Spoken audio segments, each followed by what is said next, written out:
Bonjour, ça vous a peut-être échappé, mais le Rassemblement national a largement gagné le second tour des élections législatives. Mais en voix. En termes de sièges, le Rassemblement national a nettement perdu, en arrivant seulement en troisième position. Le scrutin majoritaire à 2 tours, qui s'applique en France, est une guillotine. Faute d'alliés au second tour, un parti politique est isolé et perd les élections. Le Rassemblement national ne pouvait compter que sur un faible allié, Éric Ciotti et quelques républicains. Cela n'a pas suffi, loin s'en faut. Les chiffres sont éloquents.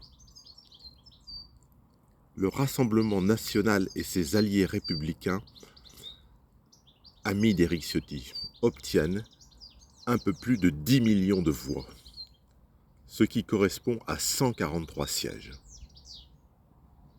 Le Nouveau Front populaire, l'alliance LFI, Europe Écologie Les Verts, Parti communiste, Parti socialiste, Place publique, obtient 6 796 000 voix et il obtient 176 sièges.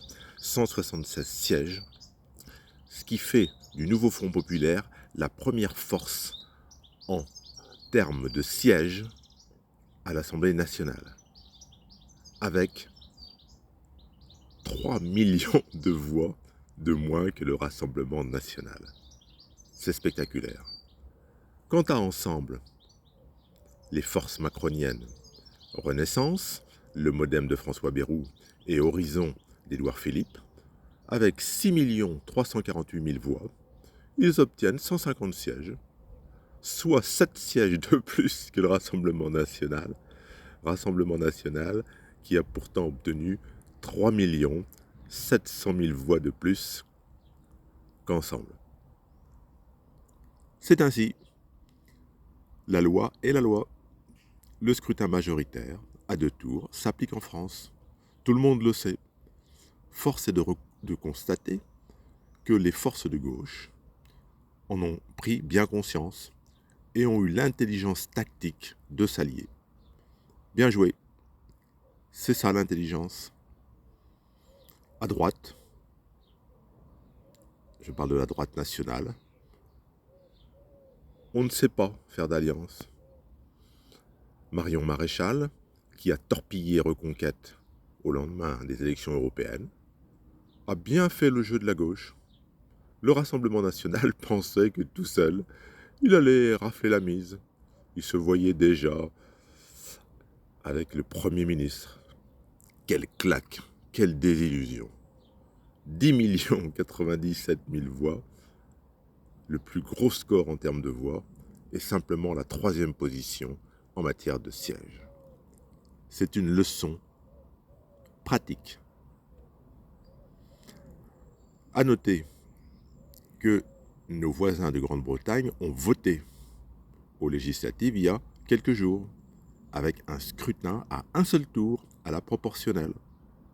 Et c'est le Parti travailliste qui gagne, en ayant obtenu une majorité en voix. Si nous avions voté en France, comme nos voisins de Grande-Bretagne, au scrutin à un tour à la proportionnelle, avec 10 097 000 voix, le Rassemblement national et ses alliés d'Éric Ciotti seraient aujourd'hui majoritaires à l'Assemblée nationale. Mais je le répète, la loi est la loi s'applique à tout le monde. Chacun connaissait les règles du jeu. Maintenant, nous nous trouvons avec une assemblée ingouvernable. Il va donc y avoir une majorité hétéroclite qui va se constituer tant bien que mal. Nous sommes revenus plus de 60 ans en arrière, à l'époque de la 4e République. Ce n'est plus le président de la République qui est le plus fort, ou plutôt qui est l'homme fort, comme sous la 5e République. Non, ce sont les partis politiques qui vont mener le bal. Les coalitions vont se succéder. Elles tomberont, il y aura des motions de censure. Rien ne progressera. Le déficit public de la France va se creuser. Voilà, c'est le résultat du scrutin majoritaire à 2 tours. Une guillotine. Je vous souhaite une bonne fin de journée.